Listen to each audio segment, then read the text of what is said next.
Hello everyone and welcome to OVARY-Acting, the podcast. I'm your host, Michelle Soriso, and every week we overreact to important topics regarding intersectional feminism. This week I welcome you to the 10th episode of OVARY-Acting, the podcast. Celebration! I hope you're having a great day. I'm having a fantastic evening. Today's a special episode. As I said, it's a 10th episode. We're at double digits. And we've got a lot in plan today. We'll be talking about simple stuff today. We've been talking about serious stuff for 9 episodes so far. And for future episodes, we'll be talking about serious topics. So today I thought, let's take a little break, shall we? But let's stay on the topic of sexism.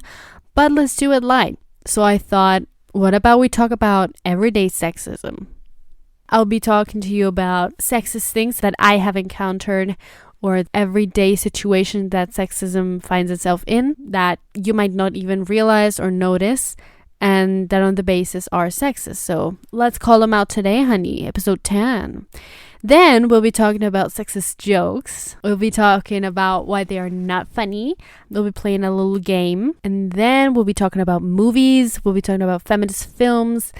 This week, there will be a very special category of recommendation of the week. So stay tuned for that as well.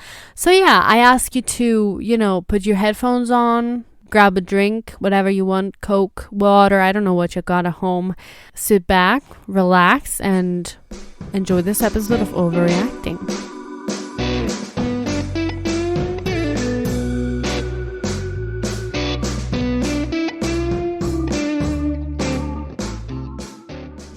So I personally have experienced minor things that are sexist. Not all of these were directly directed at me. Most of them I've observed from other people. And others I've just recollected on experiences from the internet, because the internet is a reliable source. So we're going to take from that too. And yeah, so I think some of these may also answer some of your questions that you might have about feminism in general. Let's just dive into it, okay? Take a sip of water. And because you get a dry mouth after hearing some of these. Let's start off with body hair. The most natural thing on the planet that every person has under your armpits, on your chest, in your intimate area, body hair everywhere. But for some ever reason, somebody decided that female body hair was disgusting. Why is body hair on women any different from men? I've talked about this with my aunt once. It was a Christmas dinner. Don't worry, it didn't go wrong. Fights happen on Thanksgiving, but thankfully we don't celebrate Thanksgiving here, so something bad will never happen. But yeah, well, we were talking about this, and then I said, yeah, but why is it wrong that a girl or a woman has body hair while men are the most hairy people on the planet? Not generalizing, because there are some men who like to shave, but why is it looked down upon when a woman does it? And she said, because it's disgusting. It's just not good to see. And I was like, all right, there you got it. The patriarchy at its best. The patriarchal image of women to have to look desirable and beautiful at all times. That is a sexist thing that happens to us every day. And many people ask themselves, yeah, but when do feminists not shave? You're basically generalizing and saying that feminists in general don't shave. And that is wrong. I mean, I personally don't shave because I think it's a waste of time. The hair doesn't bother me, so why should it bother you? And if it does bother you, what do I care about if it bothers you or not? It's my body, it's my hair. Don't look at it if you don't like it. There are some feminists out there too who like to shave, but that's a personal choice. That's because they want to shave because of hygiene reasons. I do support that choice, but I don't support a forced choice that is taken based on being worried about what others might say, because that's a patriarchal construct to make us feel bad at all times and ugly as freaking hell. So yeah, y'all are beautiful no matter whether you have body hair like a gorilla or not. I love you. We're a gorilla family. People who are fans of wedding, next on the list is weddings. Hi, I'm here to destroy your beautiful fantasy of getting married. Let me show you the dark side of that all. I am not against weddings. I love weddings so much. I think I want to get married myself, so feminists saying that. And there are many feminists out there who also want to get married. But that doesn't mean that we should not know the history behind weddings and know that even if right now they've lost that meaning, that they were fundamentally sexist. So basically, weddings were basically selling the girl off to marriage. You know about the father walking the daughter down the aisle? Well, that's basically the father taking the currency to the transaction and then going out of there with a lot of money that was given by the groom. And if you remember that well, Ruchid has told us about dowry, which is basically the money that the family of the bride gets for the girl that is getting married off to the groom. And we used to have that too here. Or the throwing of the bouquet, for those that don't know wedding lore, basically the throwing of the bouquet is throwing the bouquet of the bride backwards towards all single female people present at the wedding. And whoever catches that means that they'll be the next to get married.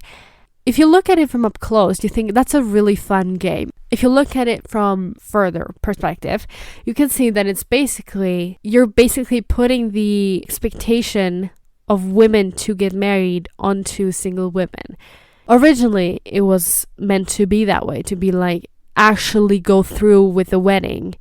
But now it's just a fun game. That's how traditions lose their meanings and start becoming just things left off from the past.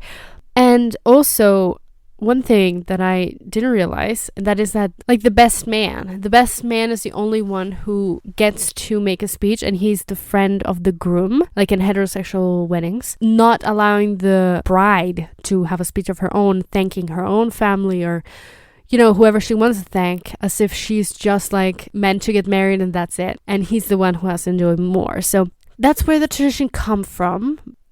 Another thing that I have observed, not affecting school itself, but affecting conversations and discussions that we've had in school, and that was the different treatment of women and men in parenthood. And that is basically that, have you noticed that when a father does the bare minimum for a baby, he gets praised as if he's like, oh my God, he's Gandhi, he's the best father in the world, he's Jesus Christ in person. But when the mother forgets to do one thing for the child or does one little mistake that is not even a mistake, she's instantly judged. You're a bad mom, you don't deserve your kid, or you don't deserve to be a parent, you're a bad parent. Why is there that difference? Because our patriarchal society has always said women are moms, men are workers, the one who provide for the family, not the ones who take care of the babies. There is still a sexist difference between the treatment of women and men in parenthood. And it should change, because moms are superheroes and they deserve to be praised for, like, oh my God, you do all this. You are a queen, which they are, even if nobody tells them. Whether you're a direct mom, a foster mom, a house mom, whether you're just an adoptive mom or just a mother figure, you are a queen if you've treated your kids right, of course. One that bothers me like hell is the separation of girls' and boys' clothes as well as toys in stores.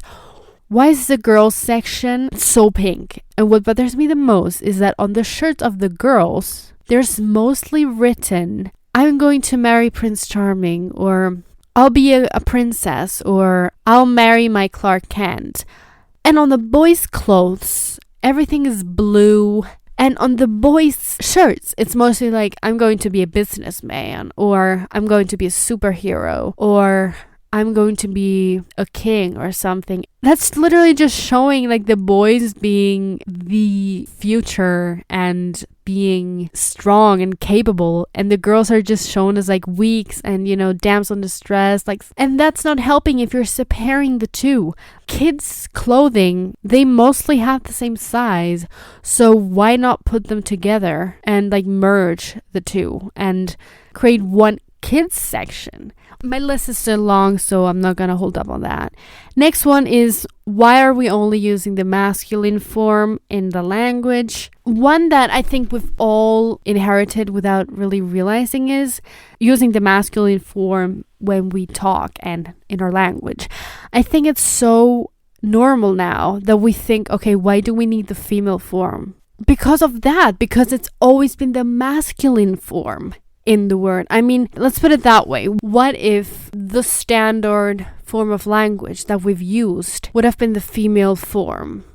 You would be like, why are we only using females? I mean, not everyone is a woman. Well, not everyone is a man, so why do we use it as the standard? Because it's ingrained in our brains. We've used it for centuries. Since the beginning of time, we've called the human human. I think we need to realize that we've normalized that. It doesn't mean that it's right. It means that it's something we've learned and that is so normal that we use it every day without even realizing its sexist roots. So always keep in mind the female example. Another thing we need to stop normalizing is, you're cute when you're angry. Saying that to girls when they're angry. That's infantilizing and patronizing, and it's sexist because we are not cute when we get angry. We want to be taken seriously the way we take you seriously when you get angry. The same counts when I'm on my period. The same counts for calling women crazy, jealous, drama queens, divas, or overreacting. Pun intended. We've been called that for centuries. Why am I called crazy when I state a different opinion than yours? Or when I'm called bossy, when you, a man, you're told that you have leading abilities and you're a strong leader. One that my mother experienced was when she was applying for a job in Venezuela, especially in Venezuela, in Latin America. And on the job application card, it was written, looking for a female secretary with a good appearance. She was going to the job to work and make some money. Why does she need to look pretty? There you can see perfectly patriarchy at its best. So this is just imposing on girls that they have to look pretty and, their worth only lies in their beauty and their looks. One that is very current right now is now the Euro 2020. And one thing that really bothers me is that everyone knows about the male soccer games, but nobody knows about the female World Cup or Europe Cup. Why? If it's legitimately the same, only that one is about women doing it and the other one is about men doing it. Why is that? I've just given you the reason. Because one are women and the other are men. The reason why is because female soccer, because of gender stereotype, people always assume that, they made the female World Cup just to please the feminists. Now they finally shut up about being in football. And that is sexist because it's basically still men allowing women to play soccer in the first place. It's still men giving permission to the women to get into the world of football. So give a little bit more attention to the female World Cup. The next one, by the way, is the Women's Euro 2022 next year. So make sure to look at that and start considering it as an actual football game and not something just to please the feminists. Another thing that I have experienced in my school is how girls and boys are treated differently in sports. We have a very, I would consider a controversial teacher. Our group is mostly made of girls because most girls have chosen dancing, internalized stereotypes. And the boys have mostly chosen stuff like athletics and ball games and whatever. And so one day we were playing volleyball and suddenly the boys joined and our teacher said let's mix the teams, and whenever a girl makes a point, she gets the double point. I was floored. I was like, wait, what is going on? Hold on. She literally had given us girls an advantage to the boys because she considered us to be less capable of winning volleyball game than the boys. We had some great volleyball players in our female team, and she literally just gave that advantage to them too, because still against the boys they didn't stand a chance. Like how sexist can that be? I was really angry that day. It bothered me so much. Even though she's had us for 2 years, she knows how we play, but still, because we're girls, we're not as good enough as the boys. Even though, to be blunt, some of the girls on our team would be much better than some of the boys at our school. She just based sports on just her gender, not on her ability, and that just made me so angry. One thing that I think nobody ever realizes, because I've heard everyone say this, is the mom and dad roles in the relationship, or the wife role in the relationship. The mom is always considered, the strict one, the one who gives the rules. She is always right. The dad, on the other hand, is the fun one, goes with you to parks and makes you eat unhealthy food and great stuff. And that is just imposing that the moms are the one who are over emotional, strict, they're bossy at times. Well, the dads are they're the one who calm the mom when it's needed. And that stereotype is really, really dangerous. The same counts for the wife stereotype, which is like the jealous wife. The wife is always right, and it's just forcing the women into that social expectation that harms them more. Another sexist thing that I've also experienced in school is that one boy has once been told by our teacher to remove his nail polish just because he liked to wear it. And that was really mean, because everyone should be allowed to express themselves freely, no matter of the gender. So check your internalized misogyny and gender stereotypes as well. Thank you very much. Another one is interrupting girls or women when they're talking, when they're making a fantastic point and you're interrupting them. Or you're just waving their opinions off as if they are stupid and dumb. Also, stop calling girls sweetheart and darling, please. It's not cute. It's infantilizing. It's patronizing. The same counts for women and boys too. Calling other boys things like pussy, or just offending them by saying, don't be such a bitch. Saying grow some balls. Like, why do we say that to indicate strength? If like the slickest push on the nuts drives a person with nuts to the floor, while a pussy, a vagina, literally pushes out an entire human being. So why do we use pussy as an insult? But that is because the pussy is associated to the woman, the weak one, and the balls are associated to the man, the strong ones, even though they are not in reality. And the last thing is blonde jokes. Blonde jokes are the most sexist jokes you could ever hear, because it's basically saying, okay, a blonde woman or girl is dumb, and are just diminishing women in general. So they are incredibly sexist, which leads me to our next part of this episode, which are sexist jokes. And I'm going to be reading some sexist jokes. Let's play a game, shall we? If you laugh at one of these, you have to grab a pen, and whenever you laugh at one of these jokes, make a line or sign that you've laughed. And then at the end, count all the times you've laughed. And that's how many times you will slap your hand and say, shame, shame, shame. Now, to make it much more fun, after every joke, I'll be explaining the joke. Let's go, okay? Pens ready? Number 1. This is from Corona times. Be nice to your wife. Restaurants are closed. Did you laugh? I hope not. Well, this is based on the stereotype that women belong in the kitchen. That has been there in the 50s, and that still is going on in many households. I hope you didn't laugh at that one. How do you get your dishwasher to work? Slap her.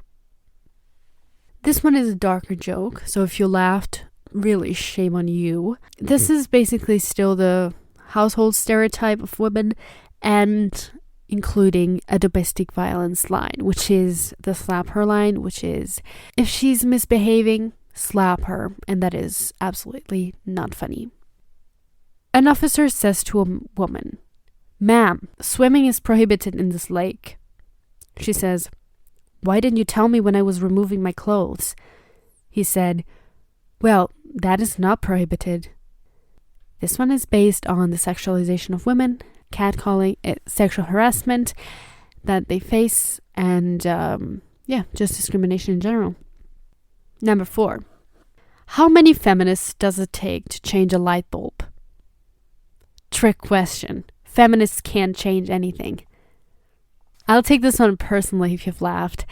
This one's basically based on the thought that feminists are stupid and shouldn't be listened to, even though y'all know that it's not true, because if not, then you wouldn't be listening to this podcast in the first place. And we are doing stuff. So what is the difference between a battery and a woman? The battery has a positive side. This is based on that stereotype that I've talked to you about earlier, about the crazy woman that drives the man insane and just is jealous about everything, and the exaggerated woman stereotype. How do you piss off a female archaeologist? You give her a used tampon and ask her what period it comes from. I have to say, this one is on the edge of funny and not funny. I find it funny because it's creative, but it's not funny because you're basically making fun of us when we're on their periods, basically saying that their period is the only thing that defines them. How's a woman like a condom? Both spend more time in your pocket than on your dick. This one is basically based on that women only spend money and they're just uncontrollable and need a man to lead their way and put them in their place. And that is why this joke is not funny.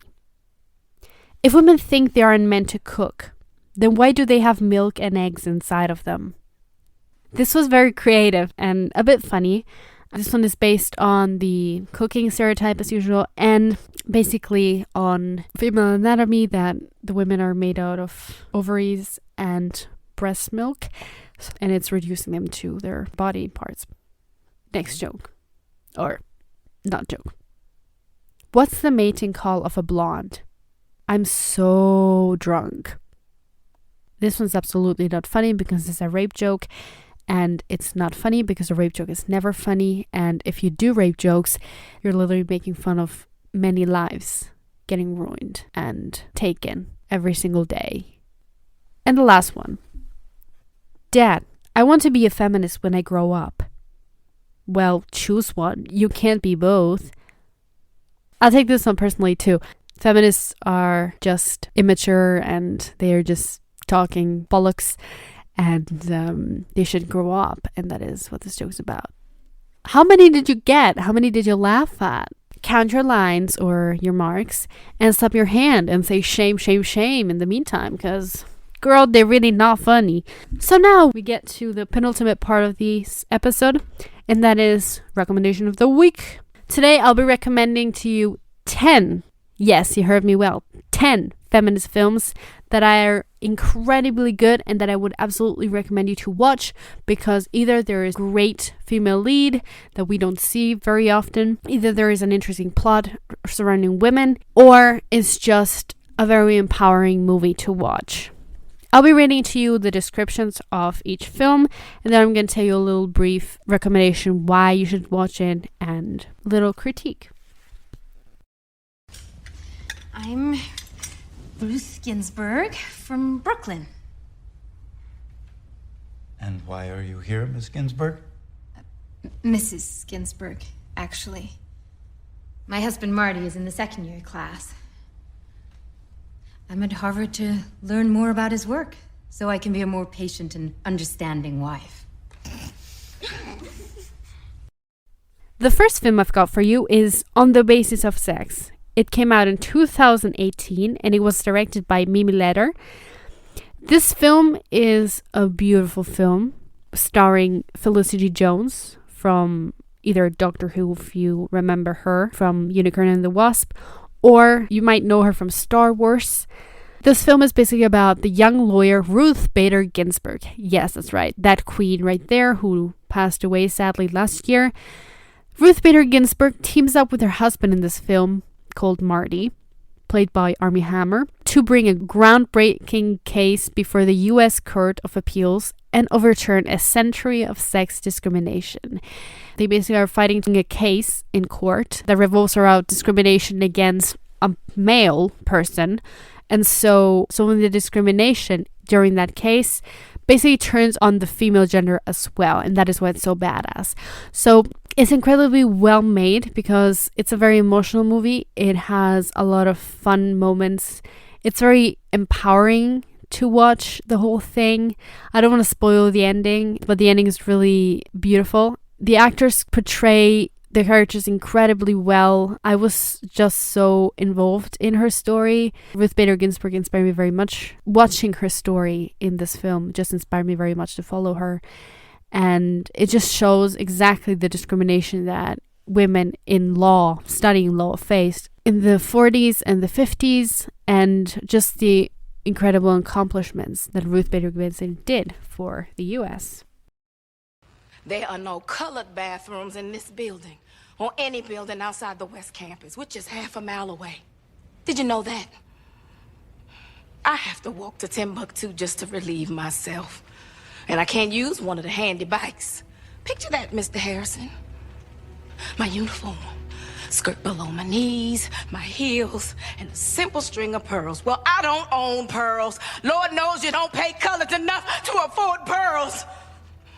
And I work like a dog, day and night, living off of coffee from a pot none of you want to touch. Number 2 is Hidden Figures, that came out 2016. It was directed by Theodore Melfi, and this one is also about an incredible woman from history that people have forgotten about because people think that history is only made out of men. And it's basically meet the women you don't know behind the mission you do. This film tells the untold story of Katherine G. Johnson, Dorothy Vaughan, and Mary Jackson, some brilliant African-American women working at NASA and serving as the brains behind one of the greatest operations in history, the launch of astronaut John Glenn into orbit. The visionary trio crossed all gender and race lines to inspire generations to dream big.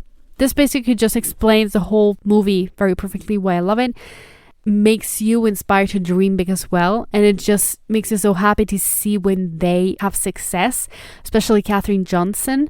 I was just so happy for her, and there are some moments in this film that are just so powerful and so real and authentic, and the actors were so raw in this film, and I really loved it very much. So watch it. Hidden Figures, y'all. The next movie I want to recommend to you is Moxie, which came out this year. This was directed by Amy Poehler, the comedian. It's about a shy 16-year-old girl who, inspired by her mom's rebellious past as a feminist, as an ultra feminist, and her new confident friend that she made, she publishes an anonymous sign calling out sexism at her school. This movie, you have heard of it because it came out this year and it was on Netflix, huge success. I really love it because you can see a huge female cast, which we've not seen very often before. You see a very big type of variety. You don't only see white girls, you see Latina girls, you see black girls, you see lesbian girls, you see transgender girls, you see disabled girls. And all of these unites the fact of being feminist, which is really empowering and just makes you want to be a part of this Moxie group fighting against the sexism at school. For me, it was very relevant because everything that was depicted in this movie was something that I have observed in my own school. So the concepts that they were portraying on screen were just like, that happened. I've seen that happen in my school. Next film on the list is a Marvel film, which is Captain Marvel. Came out 2019, directed by Ryan Fleck and Anna Boden. This film is, especially for Marvel fans, a very relevant film because it's part of the MCU, of course. So you need to follow it to kind of know the backstory to everything. There's a lot of people who hate this movie. I have to say I love this movie. I think it's one of my favorite MCU movies. And especially for those who don't know what I'm talking about. Basically, the story follows Carol Danvers as she becomes one of the universe's most powerful heroes when Earth is caught in the middle of a galactic war between two alien races. What? Set in the 90s, Captain Marvel is an all-new adventure from a previously unseen period in the history of the Marvel Cinematic Universe. And it's the first film that is led by a female superhero, which is groundbreaking for the MCU. I'm still waiting for Black Widow later this year. I really loved it, and I really recommend it to you because we have not seen many female superheroes in the lead. The next film, I ask you to watch this. I beg you to watch this because it blew my mind. I've recommended it to you before and I want to recommend it to you again because I cannot recommend it to you enough. You have to watch it to understand the feeling that I have towards this movie, and that is Promising Young Woman, directed by the genius, the brilliant, the unique Emerald Fennell. Emerald Fennell, I don't know what she took when she wrote this movie, because what she did to make this movie so great, I still don't get it. I don't understand how brilliant her mind has to be to write this movie. This movie is about a young woman haunted by a tragedy in her past that takes revenge on the predatory man unlucky enough to cross her path. She basically goes every week to a bar and she acts like she's too drunk to stand, and she waits for good guys to pick her up and take her to their homes and, try to sexually assault her. But while they are trying to, she drops the act and confronts them and just humiliates them. The way this movie portrays how victim blaming is so current in our present, it's really brilliantly written. And fun fact, Emerald Fennell was pregnant when she directed this movie, which makes it even much more awesome because it just shows moms working. So it was double the girl power. And it has Carey Mulligan in the lead. Absolutely a must watch. Next one is Suffragette. Suffragette is very specific because Suffragette is about the suffragette movement of the 20th century. If you don't know what the suffragette movement is, you might be a little bit confused when you watch this movie. But at the same time, it could be a great opportunity to learn about the suffragette movement. This is basically based on true events about the foot soldiers of the early feminist movement who were forced underground to evade the state because they were fighting for the right to vote. It's a great portrayal of historical events. It makes you part of history. It makes you involved in the story that just is so important and not enough people know about. So if you want to learn, guys, definitely a must watch. It was directed by Sarah Govern and it stars Carey Mulligan again. So if you like Carey Mulligan, it's your lucky day today. The next movie is very controversial. Many people hate it. Many people love it. I have to say I loved it so much when I watched it the first time. It was directed by Harry Bradbeer and it is Enola Holmes. Some people right now will be like, oh girl, no. That is, I think, mostly based because people don't like Millie Bobby Brown.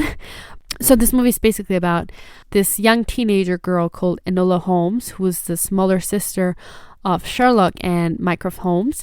She is searching for her missing mother, and she uses her sleuthing skills to try and outsmart her older brothers and help a runaway lord in the process. She tries to solve the case of finding her mother, and that is just great because we finally get freed of the damsel in distress, and finally we get a girl in the freaking lead saving other people, which is really epic. What I really like about this movie is, since it's a period drama, I love that the costume design was included in the movie. So when she's fighting, physically fighting, she uses her corset, for instance, to fight. And I love that. I don't want to spoil too much, but at one point she's stabbed into her chest, but she's wearing a corset, so she's not really stabbed. Yeah. And I spoiled too much, I'm sorry, but I love it so much. And the storyline is interesting, and it's interesting that it's a girl looking for her mother, which we don't see that often. No! No! No! No! No! No! No! No! What happened? You robbed the store? You robbed the goddamn store? Well, we needed the money. Oh, not like I killed anybody, for God's sake. Thelma! I'm sorry, we needed the money, now we have it. Oh, shit. Oh, shit. Oh, shit, Thelma. Please. Oh, shit. Come on, get a grip. Yeah. Drive us to goddamn Mexico, will you? Okay. Oh, shit. Oh, shit. The next one I am in love with this movie is Thelma and Louise. This movie came out in 1991, directed by Ridley Scott, starring the great Gina Davis and Susan Sarandon. And while the description of this film is basically, whilst on a short weekend getaway, Louise shoots a man who had tried to rape Thelma. Due to the incriminating circumstances, they make a run for it, and thus a cross-country chase ensues for the two fugitives. Along the way, both women rediscover the strength of their friendship and surprising aspects of their personalities and self-strength in the trying times. it is a very feminist film, since especially in the 90s it was a very empowering movie for women, since the male dominating the screen. So it was cool that it was a movie that was a feminist movie that incorporated especially the rape topic and like the revenge topic of two women, including two women in the lead. That was really epic, and I really love this movie because it's one of the first feminist movies.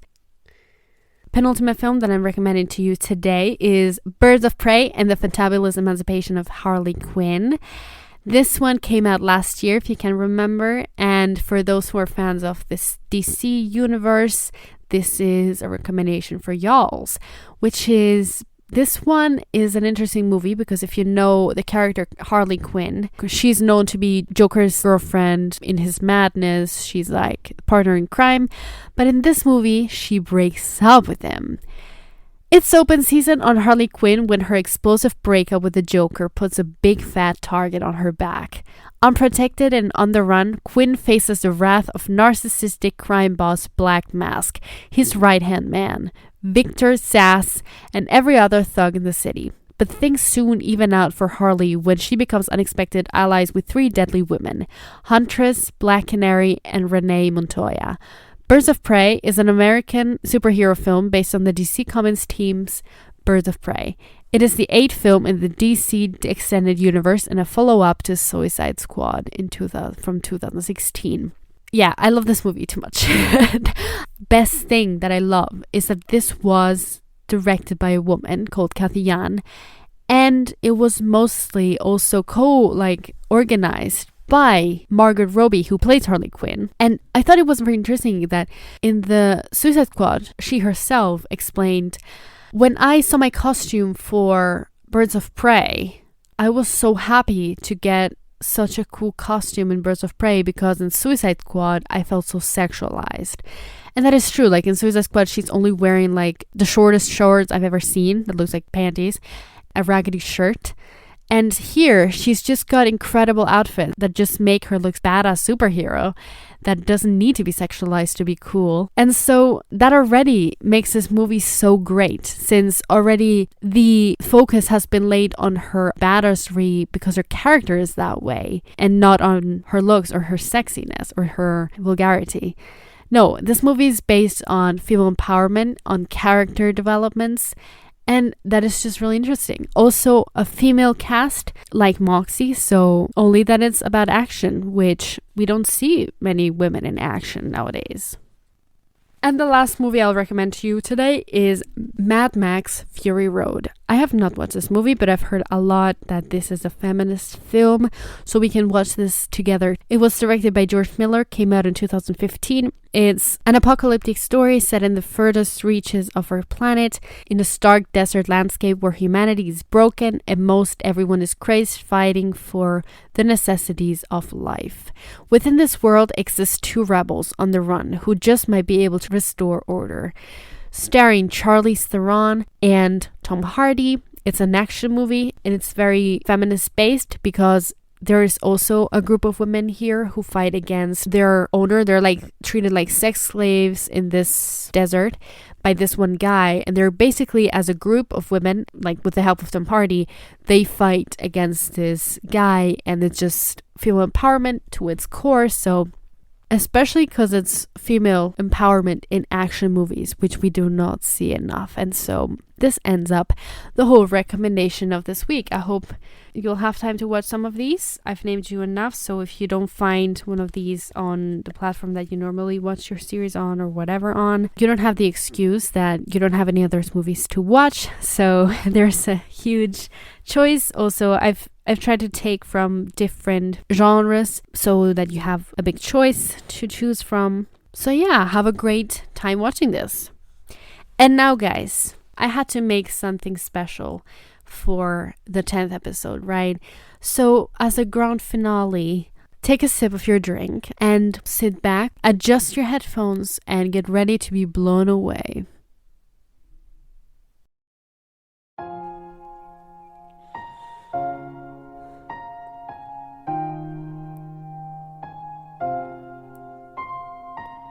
This is Overreacting the Rap, written by Michelle Cerizo, performed by Michelle Cerizo, to call out the sexism out there. How do women do their stuff if they're always taken up by sexist assholes making drafts of their bodies like a map? Pro-choice, pro-life, that's so rough. Sexy, prude, slut, whore, and cunt. That's the name she's got for now, 'cause she's always been too loud. Disney pink dress, makeup on, pussy weak, look down upon. Nosy, bitchy, drama queen, keeps the kitchen swept and clean. Interrupting, mansplaining, only he should be remaining. Are you woman? Bring me coffee. You in charge? Wow, you're so bossy. Sweetheart, get down on your knees. Tell me about the birds and the bees. Cat calls, rapes, no news for me. That's how it will always be. Too much drinking, slutty dress. You're at fault, poor you, I guess. Pregnant now, you did a mess. Keep the baby and no arrest. Pay gap, care gap, no same money. Shave your legs or be judged, honey. Ugly, pretty, old or youthful, you will never be as beautiful. Bitch fight with the other girls for who has the pretty pearls. Pushed up bras and stealing corsets, that's not even close to perfect.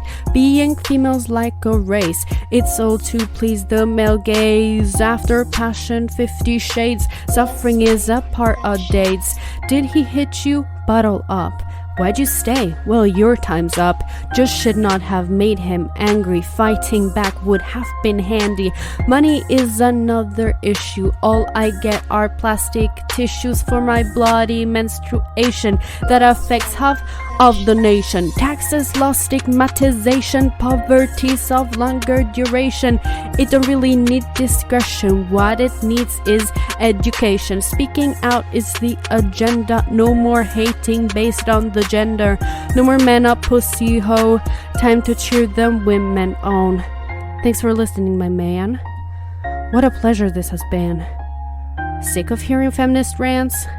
Then don't give a patriarchy no chance.